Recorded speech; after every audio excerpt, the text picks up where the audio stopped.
하나님 말씀은 히브리서 오늘 10장입니다. 히브리서 10장 1절부터 18절까지의 말씀이요.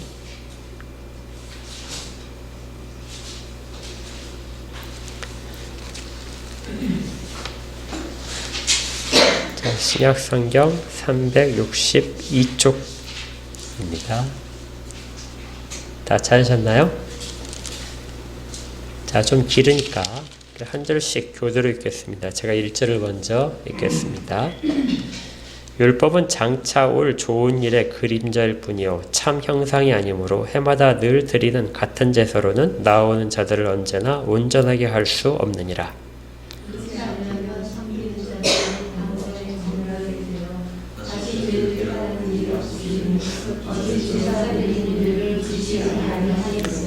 그러나 이 제사들에는 해마다 죄를 기억하게 하는 것이 있나니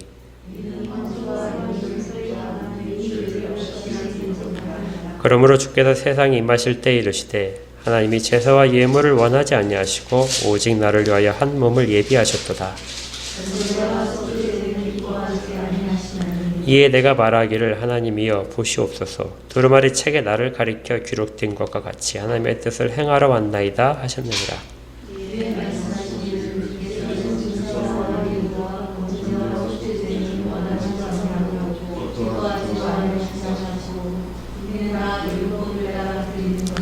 그 후에 말씀하시기를 보시옵소서 내가 하나님의 뜻을 행하러 왔나이다 하셨으니 그 첫째 것을 폐하심은 둘째 것을 세우려 하심이라.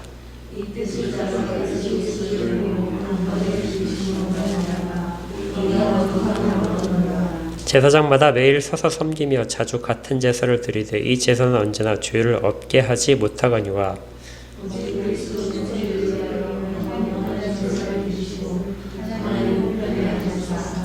그 후에 자기 원수들을 자기 발등상이 되게 하실 때까지 기다리시나니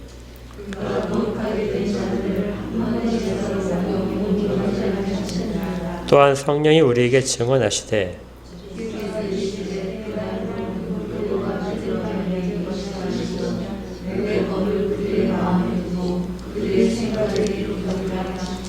또 그들의 죄와 그들의 불법을 내가 다시 기억하지 아니하리라 하셨으니 이것들을 사하셨은즉 다시 죄를 위하여 제사 드릴 것이 없느니라. 아멘.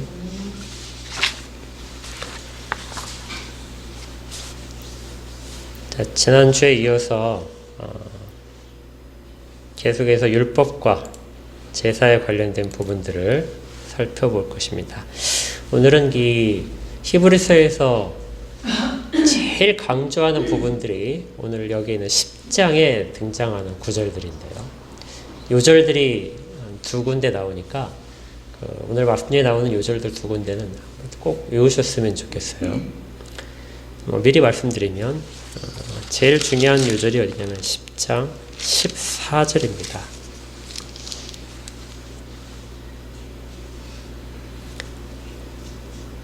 자, 같이 한번 읽어볼까요? 시작!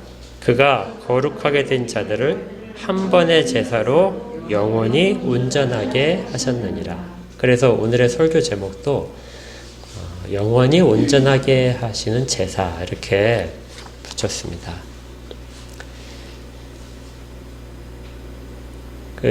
히브리서에서는 우리가 쭉 살펴봤지만 성령 하나님에 대해서 그렇게 잘 드러나진 않아요.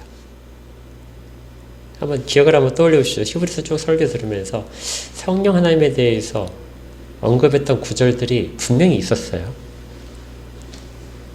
기억나십니까? 잘 안 나죠? 예. 그만큼 이 성령님에 대해서 뚜렷하게 등장하지 않았습니다. 그런데 아주 중요하게 이 성령님이 등장하신 구절들이 곳곳에 있어요. 그것들을 오늘은 서로 이렇게 연결을 하면서 같이 한번 이 제사에 대해서 살펴볼 것입니다. 먼저 성령님에 대해서 가장 중요한 구절이 9장 14절에 있어요. 오늘 두 번째 구절입니다. 이거 우리 지난주 설교에서 중요하게 다뤘던 부분인데요. 자, 같이 한번 읽어볼까요? 9장 14절입니다. 시작! 하물며 영원하신 성령으로 말미암아 흠없는 자기를 하나님께 드린 그리스도의 피가 어찌 너희 양심을 죽은 행실에서 깨끗하게 하고 살아계신 하나님을 섬기게 하지 못하겠느냐. 자, 여기 성령님 나오시죠? 그리고 또 여기 하나님이라고 되어 있는 부분은 성부 하나님을 가리킵니다. 그리고 그리스도가 나오죠. 그래서 히브리서에서 삼위일체 하나님을 다 담고 있는 구절이 이 9장 14절 이 구절 하나뿐이에요. 사실은 성경 전체에서 신약에서 보더라도 삼위일체 하나님을 다 담고 있는 구절들이 많지는 않습니다. 어느 한 위에 하나님이 이제 주도적으로 나오는데, 그래서 히브리서도 마찬가지로 성자 하나님이신 예수 그리스도에 대한 것으로 온 초점이 맞춰져 있어요. 그 중에서도 특별히 대제사장으로 제사를 집행하신 부분에 초점이 맞춰져 있는데, 그것과 연관해서 성령님이 어떻게 일하시는가 하는 부분들이 곳곳에 숨어서 나타납니다. 그러니까 지금 9장 14절은 무엇을 말하냐면요, 예수 그리스도께서 그 일을 담당하실 때 무엇을 통해서 되었냐면 성령님을 통해서 그 일을 가능하게 됐다, 이렇게 말하죠. 그러니까 우리 주님이 이 일을 다 혼자의 능력으로 담당하신 게 아니라 성령님이 그 일을 하도록 도우셨다. 성령님을 통해서, 성령님에 의지해서 그 일이 가능했다 하는 것입니다. 주님은 놀라운 능력을 갖고 계시잖아요. 하나님이면서 사람의 몸을 입고 오셨지만 모든 신성을 갖고 계시잖아요. 그런데도 불구하고 사람의 몸을 갖고 계실 때에는 주님도 성령에 의지해서만 자기의 사역을 감당하실 수 있었습니다. 이렇게 본다면 주님보다 훨씬 미천한, 비교할 수 없이 작은 우리들은 어떨까요? 우리들이 이 땅에 살아갈 때 우리의 힘으로 무엇인가를 하나님의 뜻대로 둘 수 있는 부분은 사실은 하나도 없습니다. 우리도 어떻게 해야 되죠? 성령님의 능력으로, 성령님을 통해서만 우리가 이 땅 가운데서 하나님의 뜻대로 살아갈 수 있게 되는 거예요. 삼위일체 하나님은 우리의 구원 사역을 위해서 온 초점을 맞추십니다. 예수 그리스도 이 땅에 오신 것도, 성자 하나님이 하신 일들도 성령 하나님의 인도하심을 따라서 되고요. 그리고 이 모든 일들이 무엇을 목적으로 하냐면 살아계신 성부 하나님께, 살아계신 하나님께 그 앞에 서도록 하기 위해서입니다. 섬기는 것이라고 했어요. 모든 사람들이 하나님을 섬기는 위치에 서도록 이 일들이 이루어졌던 것입니다. 그런데 이 성령님은 예수 그리스도가 이 땅 가운데서 지상에서 십자가를 지시는 동안에만 이 사람들의 구원 사역에 참여하신 것이 아니고요. 우리 주님이 십자가에 달려 죽으시는 그 모든 과정에 있어서 이 성령 하나님이 중요한 역할을 미리 하고 계셨다는 것을 밝히고 있습니다. 그것이 우리가 앞에서 살펴보았던 부분인데, 역시 9장 8절을 한번 보십시오.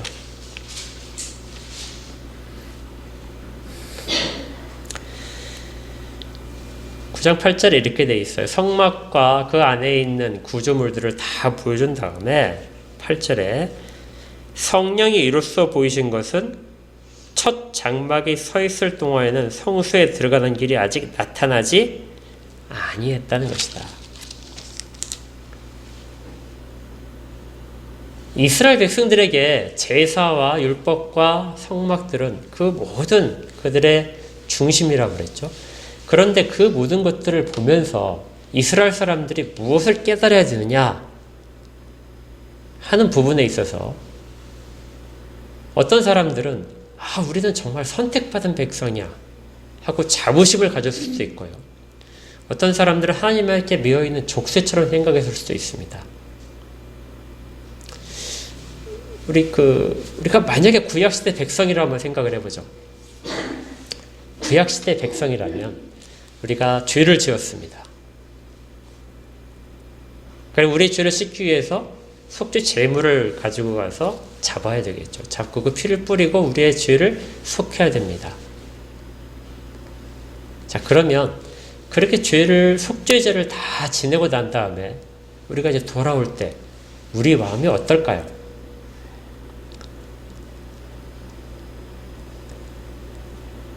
여러분들이 그 상황이라면 여러분들 마음이 어떻겠습니까? 이런 사람들이 있겠죠.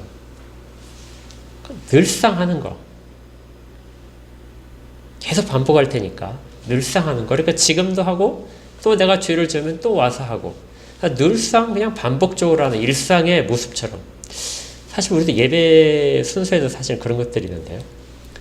우리가 사도신경을 중간에 이제 우리가 다 암송을 하거나 보고 있거나 하는데 이 구절구절을 사실 깊이 생각하면서 하지 않고 그냥 예배 한 순서기 때문에 하는 것처럼 그렇게 받아들일 수도 있어요. 물론 어떤 분들은 아주 진지하게 그것이 내 신앙 고백이라고 해서 온 마음과 영혼을 담아서 고백을 하는 경우도 있겠지만 대부분의 경우는 사실은 냉철하게 말한다면 그냥 예배 한 순서기 때문에 많은 분들이 그렇게 암송할 것입니다. 목회자도 물론 축도할 때도 아주 간절한 마음으로 축도하는 것이 아니라 순서 하나이기 때문에 그렇게 할 수도 있어요. 그들에게는 매 순간 반복되는 제사입니다. 그러니까 어쩌면 그냥 일상생활이 되어버린 것이죠. 그래서 그 안에 어떤 무슨 특별한 의미가 담겨져 있지 않고 그냥 하나의 절차다, 통과 의례다 이렇게 생각할 수도 있었습니다. 여러분 같으면 그렇지 않으셨을 것 같아요. 어떤 분들은 또 이렇게 했을 것 같아요. 어떤 분들은 이제 거기에 들어가서 딱 그 제사를 딱 지내고 나오면 자기 죄가 다 씻겨진 것이죠. 대속죄일이 지나고 나면 금식을 하다가 죄가 씻겨지니까 막 만족해하면서 사람들이 잔치를 벌이게 됩니다. 마치 뭐하고 똑같냐면요. 적절한 예인지 모르겠지만 우리 지금 코로나 상황이니까 예전에 생각했지 못했던 그런 많은 것들이 지금 다시 해석되는 그런 과정인 것 같아요. 얼마 전 뉴스 보니까 이 코로나19 시대에 가장 자유로운 사람이 누군가? 가장 부담 없이 이 시대를 살고 있는 사람이 누굴까요? 걸렸던 사람. 예, 걸렸던 사람이죠. 걸려서 치료된 지 얼마 안 된 사람이 제일 당당하답니다. 어디든지 가는지 간에 자신감 있고요. 왜냐면 자기는 지금 가장 강력한 항체를 갖고 있으니까요. 물론 이제 후유증도 있고 그러겠지만 적어도 어떤 코로나 바이러스에 의한 위협에 대해서는 자기는 가장 잘 방어가 되는 사람입니다.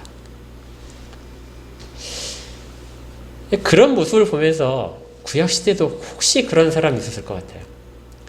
제사를 지나면 깨끗해졌잖아요. 죄가 사라졌잖아요. 그러면 당시 이스라엘 가운데에서 내가 가장 깨끗한 사람이다 하고 자부심을 가졌을 수도 있습니다. 그래서 어떤 사람은 가서 잔치를 벌였을 수도 있어요. 하나님이 내 죄를 용서하셨대. 내가 지금 당당해 하고 사람들 앞에 자랑할 수도 있었습니다. 실제로 그런 사람들도 있었어요. 여러분들이 어디에 해당하는지 좀 찾아보셔야 돼요. 세 번째 사람들은 제사를 지내고 나자 마음이 기쁜 것이 아니라 내가 죄를 용서받았지만 나는 또다시 여기에 또다시 죄를 짓고 와야 되는 입장이야. 이걸 결코 벗어날 수 없어. 나는 이전에도 며칠 전에도 몇 달 전에도 계속 이렇게 왔었던 사람이야 하고 자기 현실에 대해서 절망하는 사람도 있을 수 있습니다. 자, 그리고 어떤 사람들은 자기의 죄를 용서하신 하나님 앞에 정말 감사한 마음이 들겠죠. 그래서 내가 다시는 죄를 짓지 않아. 내가 깨끗한 몸으로 정말 열심히 거룩하게 살아야 되겠지. 그렇게 결심하는 사람도 있었을 거예요. 자, 다시 처음 질문으로 돌아가서 여러분은 여기에 어디에 해당되실 것 같아요? 구약에 살았다면? 예? 전부 다요. 아마 제일 바람직한 것은 감사하고 다시 죄를 짓지 않겠다 이렇게 해야겠죠. 그래서 구약의 그 제사를 통해서 그것이 가장 최고의 가르침인 것처럼 그렇게 해석할 수 있는데요. 그런데 성경에서 알려주는 얘기는 다릅니다. 제사와 성막을 통해서 하나님께서 정말 사람들에게 가르치고 싶었던 것이 무엇이냐? 그것이 9장 8절에 대한 거예요. 성령이 이로써 보이신 것은 제사를 통해서 죄를 씻는 방법과 성막의 구조를 통해서 보이신 것은 무엇이냐면 장막에 서 있을 동안에는 성소에 들어가는 길이 아직 나타나지 않은 것이다. 그러니까 너희들은 하나님 앞에 온전히 설 수 없는 존재다 하는 것을 제사와 성막을 통해서 깨달아라 하는 것이 그것이 성령님이 보이시고 계셨다는 것입니다. 그러니까 아무도 그렇게 느끼기 어렵겠죠. 그런데 그것이 정말 하나님의 뜻이었다. 성령 하나님이 너희 가운데 이전에 그리스도께서 제물이 되어서 자기가 스스로 제사를 집행하는 그것이 있기 전에 이 구약에 있었던 모든 일들을 통해서 성령 하나님은 그것을 소망하도록 만들었다는 것이죠. 그들이 현재 받았던 모든 것들은 일시인 것이고 완벽하게 막혀 있는 것이다. 그런데 우리도 거기에 대한 진실을 만약에 히브리서가 알려주지 않았다면 알 수 없었겠죠. 구약의 사람들은 얼마나 더 어려웠겠습니까? 사실은 그래서 거의 모든 사람들이 이런 절망적인 상황인 것을 깨닫지 못하고 그것이 오히려 더 자랑으로 남았던 그런 상황이었던 것이 우리가 이거 구약에서 볼 수 있는 상황입니다. 그런데 일부의 사람들은 그러지 않았어요. 구약 시대에도 이걸 깨달은 사람들이 있었습니다. 그래서 그들이 아주 성령의 강력한 임재를 통하여 그 일들에 대한 것들을 소망하고 현재의 모습 가운데 절망들을 깨달았던 것이죠. 그것이 오늘 본문에 나오는 다윗입니다. 다윗이 시편 40편을 통해서 이렇게 기록했다는 거예요. 자, 오늘의 핵심 이제 그 인용 구절이 뭐냐면요. 5절을 한번 보십시오. 그러므로 주께서 세상에 임하실 때 이르시되 이건 다윗이 지은 시편에 있는 내용을 인용한 것입니다. 하나님이 제사와 예물을 원하지 아니하시고 오직 나를 위하여 한 몸을 예비하셨도다. 번제와 속죄의 전은 기뻐하지 아니하시나니 이에 내가 말하기를 하나님이여 보시옵소서 두루마리 책에 나를 가리켜 기록된 것 같이 하나님의 뜻을 행하러 왔나이다. 이 시편 40편을 일부를 인용한 것인데요. 시편 40편을 한번 좀 잠깐 찾아봐야 됩니다. 시편 40편을 한번 찾아보시죠. 구약 성경 831쪽입니다.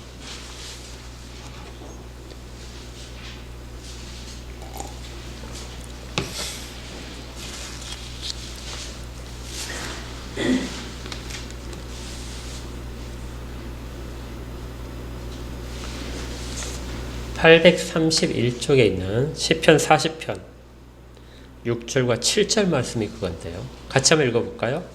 시작.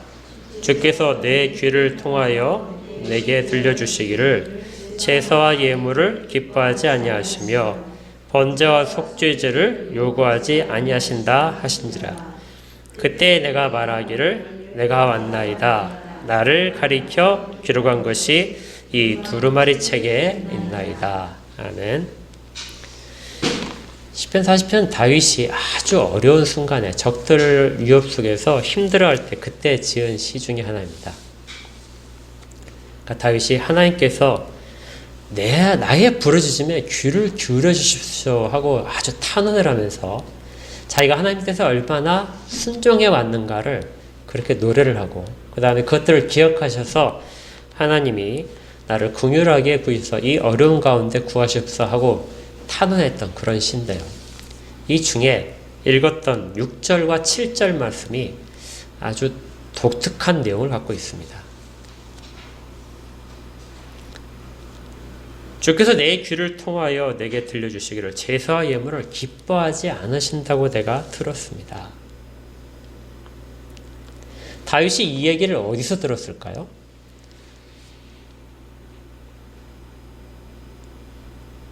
이 이야기는 사울 왕이 하나님의 명령을 저버리고 그 짐승들, 그 탈취한 짐승들을 다 죽이지 않고 남겨뒀던 그 장면에서 있었던 일입니다.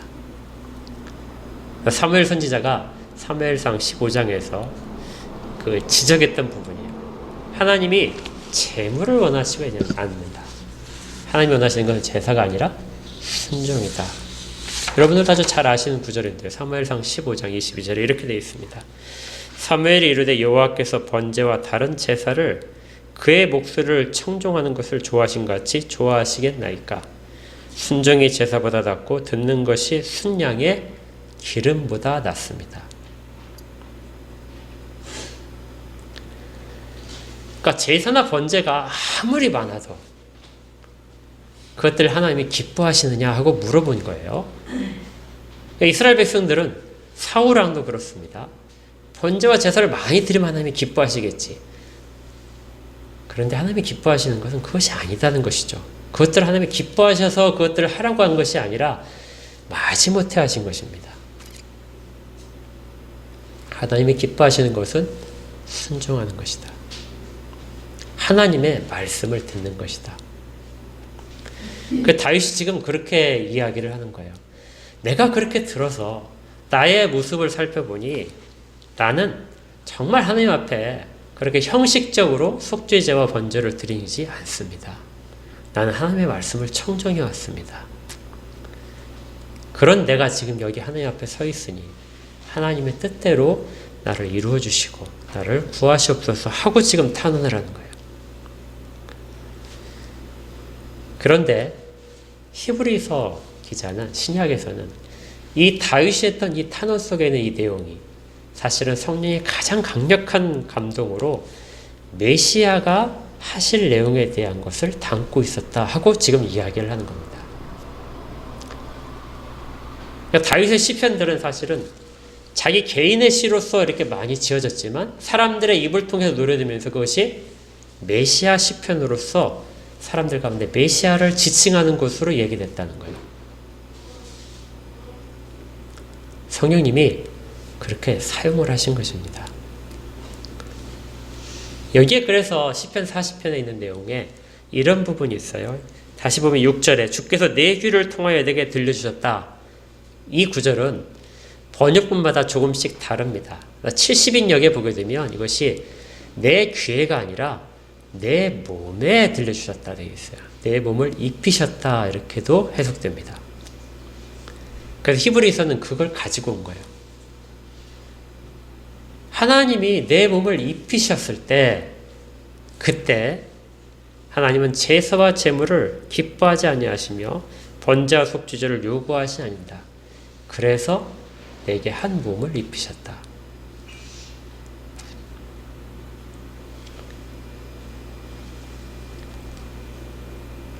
주님께서 이 땅 가운데 육신을 입고 오신 것은 히브리서의 입장에서 보게 되면 뭐라고 이해하는 것이죠?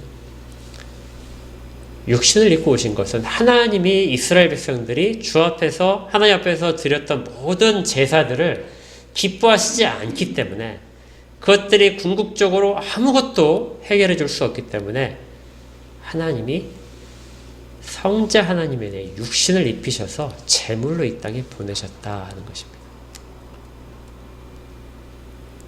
그리고 거기에 대해서 주님이 이렇게 말씀하신 것들이에요. 시편 40편 7절에 그때 내가 말하기를 내가 왔나이다. 그리스도께서 육신을 입으시고 하나님 앞에 서 있다는 것입니다.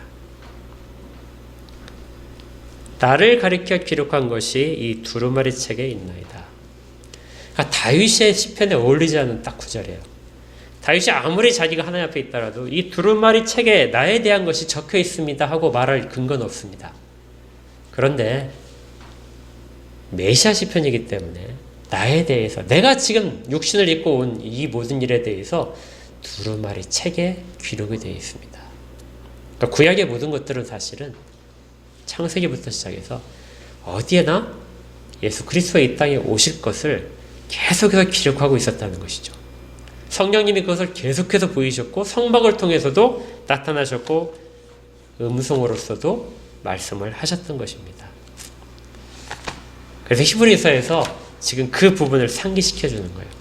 예수 그리스도께서 육신을 입고 오신 것은 황소의 피와 양이나 염소의 피로서 죄를 깨끗이 해줄 수 없기 때문에, 그것들이 무슨 특별한 효력이 있어서 죄를 다 깨끗하게 하는 무슨 표백제 같은 역할을 해서 없앨 수 있는 것이 아니라 하나님이 그것을 방법으로서 선언하셨기 때문에 가능했지만 그것들로서는 실제적으로 제거가 되지 않는다. 왜냐하면 그들은 매년 똑같이 죄를 지으면 다시 와서 그 죄에 대한 용서를 구해야 되기 때문에,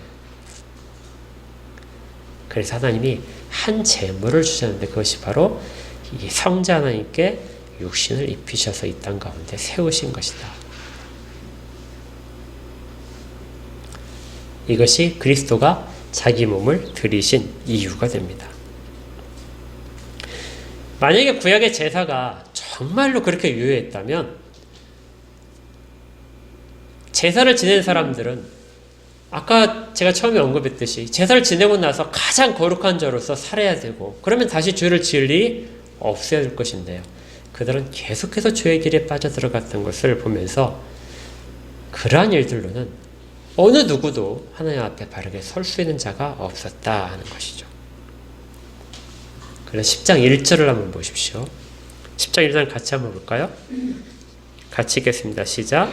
율법은 장차 올 좋은 일의 그림자일 뿐이요 참 형상이 아니므로 해마다 늘 드리는 같은 제사로는 나오는 자들을 언제나 온전하게 할 수 없느니라. 깨끗하게 할 수도 없고 온전하게 할 수도 없다는 것이죠.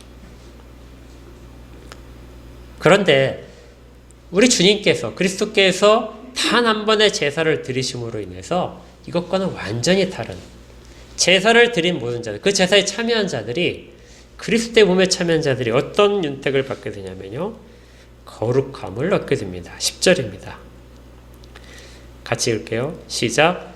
이 뜻을 따라 예수 그리스도의 몸을 단번에 드리심으로 말미암아 우리가 거룩함을 얻었노라.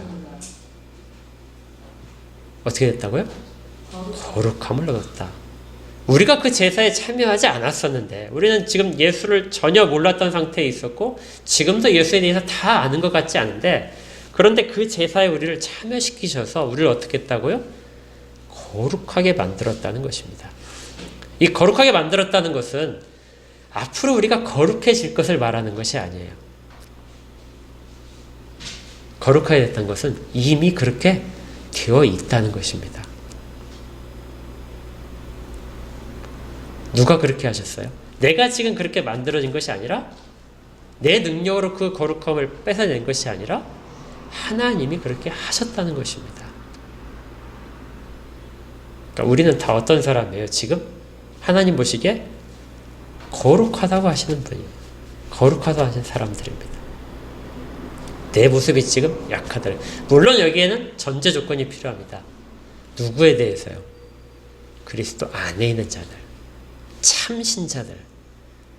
이 사람들은 언제나 현재 모습이 결정적인 것이 아니라 하나님이 선언하신 모습이 결정입니다. 그래서 그것이 바로 거룩한 자라는 것이죠. 성도란 이름으로 불리는 참신자들. 그런데 이 일들을 그리스도께서 하셨다는 것입니다. 그리고 거룩하게 하신 다음에 어떻게 하고 계시냐면요, 하나님 우편에 앉아 계십니다. 이 하나님 우편에 앉아 계셨다는 것도 상당히 의미가 있어요. 그 바로 앞에 뭘 대조하냐면요, 이렇게 되어 있습니다. 11절 보세요. 구약에 있어서는 제사장마다 매일 서서 섬기면서 자주 같은 제사를 드린다. 하나님 앞에서 앉아있는 제사장이 없었습니다. 제사 지낼 때 어떻게? 항상 서서 지내죠. 그리고 계속해서 제사를 지내고 또 서서 다른 제사를 준비합니다. 그런데 하나님 우편에 앉아 계신다는 이 말은 주께서 제사를 끝내셨다는 것입니다. 더 이상 다른 제사를 준비할 필요가 없다. 그래서 이제 그 제사의 효력을 나타내시기 위해서 하나님 우편에 앉아서 기다리신다. 원수의 모든 원수를 다 밟아서 발등상이 되게 할 때까지 그렇게 기다리시고 계신다. 때가 되면 주께서 그 모든 일들을, 거룩하게 한 자들을 정말 거룩한 자로서 맞아들이는 그 일들을 하러 다시 오실 것입니다. 그 히브리서에서 얼마나 강조하고 있는지 알겠죠? 우리에게는 더 이상의 제사가 필요 없다. 단 한 번의 제사로 우리는 거룩함을 다 입은 자들이다 하는 거예요. 그러니 만약 누군가 오늘 우리가 죄를 씻기 위해서 다시금 죄 씻는 작업을 해야 돼. 다시금 우리에게 제사가 필요해. 제사 속죄제를 드리는 마음으로 앞에 다시 나가야 돼. 이렇게 말한다면 예수 그리스도가 하신 일들을 다시금 부인하는 것입니다. 단 한 번에 드려진 영원한 제사를 부인하는 것이죠. 그렇다고 우리가 죄에 대해서 정말 떳떳해지라는 것은 아닙니다. 늘 조심해야 되지만 이것은 우리가 다음 주에 살펴볼 내용이고요. 먼저 선언하시기를 너희는 거룩한 존재들이야. 이것을 잊지 않아야 됩니다. 그런데 이 주님의 제사는 거기에서 멈추지 않아요. 이 거룩하게 된 자들을 어떻게 하신다고요? 14절입니다. 그가 거룩하게 된 자들을 한 번의 제사로 어떻게 해요? 영원히 온전하게 하셨느니라. 히브리서에서 가장 핵심적인 단어 하나를 딱 골라라 그러면 요거 하나예요. 온전하게 하신다. 온전한다는 뜻이에요. 앞에 1절에서 뭐라고 되어 있죠? 그러한 제사로 나오는 자들을 언제나 뭐하게 할 수 없어요? 온전하게 할 수 없다. 하나님이 원하시는 것은 단 하나라는 거예요. 너희들이 다 어떻다고요? 온전해라. 온전해라. 온전하다는 말은 육신의 죄를 씻을 뿐만 아니라 양심이 깨끗해져서 하나님을 따라오는 자들입니다. 하나님을 찾아가는 자들이에요. 하나님 앞에 서 있을 수 있는 자들이 온전하다는 뜻입니다. 그래서 이 온전한 뜻을 히브리서는 어떻게 했냐면 예수 그리스도께서 온전하신 대제사장이 되셨다. 예수 그리스도께서 온전하신 제물이 되셨다. 흠없는 제물이 되셨다. 온전한 제사를 드리셨다. 그 결과로서 각자의 사람들이 어떻게 된 거예요? 온전한 자가 된다는 것입니다. 근데 여기 그 단어의 시제를 보면요. 시제는 완료입니다. 앞으로 먼 미래에 온전한 자가 되는 것이 아니라 지금 온전한 자들로 다 만들어 주셨다. 그리고 한때만 그런 것이 아니라 어떻다고요? 영원히 온전케 하셨다는 겁니다. 우리는 받아들이기 힘들죠. 내 모습이 여전히 있으니까. 그렇지만 하나님은 우리를 거룩한 자이며 영원히 온전케 된 자로 보시고 있다는 거예요. 그래서 우리 가운데 이 영원히 온전케 된다는 말은 과거에도 그렇고 현재도 온전케 지탱하고 계시고 앞으로 끝까지 그 상태가 유지될 것이라는 것입니다. 하나님은 이미 우리를 그렇게 보시고 계시고요. 그래서 그것들을 지금 만들어가고 계신 것입니다. 나중에 주님 다시 오실 때 그때 주 앞에서는 모든 자들이 그런 모습이 될 때까지요. 자, 다시 이제 성령님이 하신 일로 이제 마지막 돌아오겠습니다. 그런데 이 일들에 대해서 어떻게 돼 있다고요? 15절에 또한 성령이 우리에게 증언하셨다.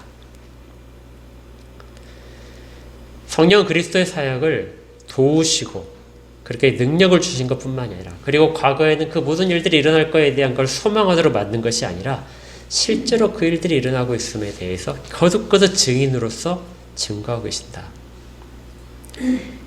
16절과 17절을 같이 읽겠습니다. 시작. 주께서 이르시되 그날 후로는 그들과 맺을 언약이 이것이라 하시고 내 법을 그들의 마음에 두고 그들의 생각에 기록하리라 하신 후에 그들의 죄와 그들의 불법을 내가 다시 기억하지 아니하리라 하셨으니.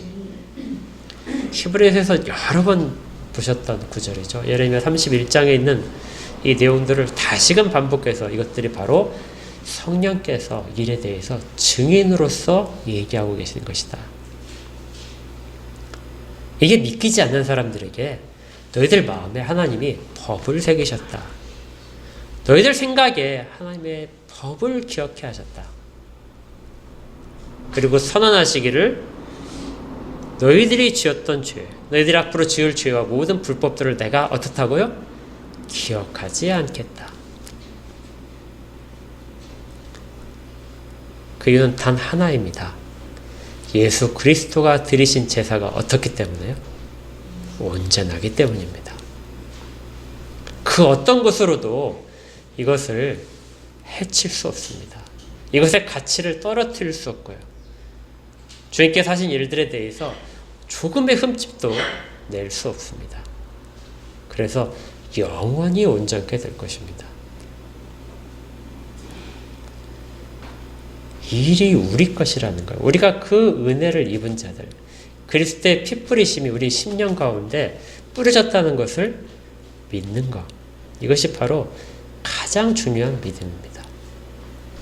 이것 없이는 어느 누구도 그리스도의 이 은혜의 혜택을 누릴 수 없습니다. 그래서 우리 요한복음 3장 16절이 잘 아시잖아요. 하나님이 세상을 이처럼 사랑하사 독생자를 주셨으니 이는 저를 믿는 자마다 영생케 하신다는 거죠. 저를 믿는 자입니다. 이 은혜의 일들, 그것이 이룩되었다는 것을, 이 새 언약을 믿는 자가 영생을 소유하게 되는 것이죠. 자, 우리는 이제 어떻습니까? 우리는 과연 그렇게 생각하고 있나요? 우리가 거룩한 자라는 거 믿으십니까? 아무도 아멘을 안 하시네. 네. 우리가 영원히 온전케 이미 돼 있다는 거 믿으세요? 자꾸 우리의 모습을 보시면 안 된다고요. 그것은 주님이 원하시는 게 아닙니다. 성령이 우리 가운데 가르치시는 것이 아니라니까요. 우리는 성령께서 말하시는 본질을 자꾸 놓치는 거예요. 구약에도 마찬가지로 구약 사람들이 놓쳤듯이 우리도 사실은 놓치는 부분들이 사람들 가운데 많이 있는 겁니다. 하나님이 선언하시기를 너는 거룩해진 자야.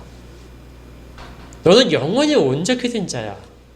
그리스도께 드리신 단번의 제사로 그렇게 됐어.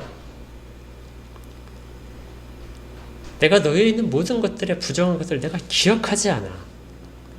네가 앞으로 죄를 짓는다 할지라도 내가 그것을 기억하지 않을 거야. 이미 그리스도께서 그 비용을 다 지불하신 거야. 그것이 우리 가운데 있는 것이, 이것이 우리가 믿는다는 것입니다. 자, 다시 한번 질문할까요? 신중하게 대답하셔야 돼요. 자, 여러분들은 거룩하게 되셨다는 것을 믿으십니까? 여러분들은 그리스도께서 하신 단 한 번의 제사로 영원히 온전케 되었다는 걸 믿으십니까? 이것이 우리의 신앙 고백입니다. 늘 그것을 잊지 않아야 돼요. 가장 중요한 것입니다. 주의 은혜가 여러분들 가운데 영원히 함께 있을 것입니다. 함께 기도하겠습니다. 하나님 아버지, 저희들을 거룩하게 또 영원히 온전케 하기 위해서 하나님이 얼마나 오랫동안 많은 것들을 보이시고 말씀하시고 또 친히 행하셨는지를 저희가 목격하게 됩니다. 그러면서도 저희들의 모습 가운데, 옛날 모습 가운데 매여서 여전히 주저하고 여전히 두려워하며 하나님 앞에 나가기를 망설이는 그런 모습들이 있는 걸 봅니다. 하나님께서 이루신 일들 저희 가운데 다 확신을 주시옵소서. 진정한 믿음의 핵심들을 다시 바로잡게 하시고 그렇게 바로 선 자들로 하나님 앞에 나가도록 인도하여 주셔서 온전한 자를 찾으시는 하나님의 음성이 저희들 가운데 다 들려지게 하시고 그렇게 주 앞에 나가도록 인도하여 주시옵소서.